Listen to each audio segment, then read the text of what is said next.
Hebrews 5 is divided into two sections.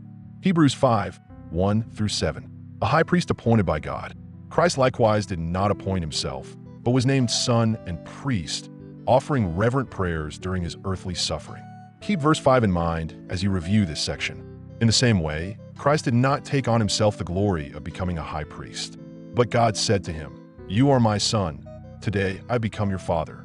Verses 8 through 14. Mature through obedience and practice. The Son learned obedience through suffering and became the source of eternal salvation for those who obey him as priest in Melchizedek's order.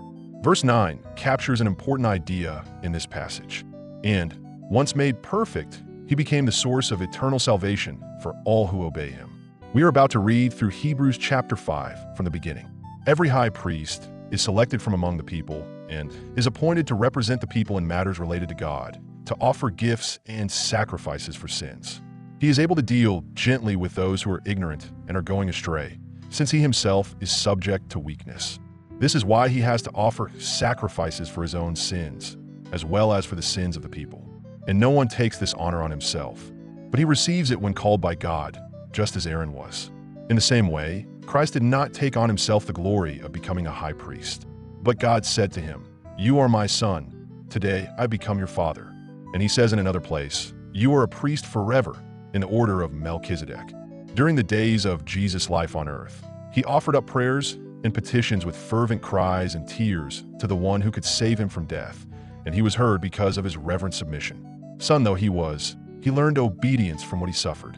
And, once made perfect, he became the source of eternal salvation for all who obey him, and was designated by God to be high priest in the order of Melchizedek. We have much to say about this, but it is hard to make it clear to you because you no longer try to understand. In fact, though by this time you ought to be teachers, you need someone to teach you the elementary truths of God's word all over again. You need milk, not solid food. Anyone who lives on milk, being still an infant, is not acquainted with the teaching about righteousness.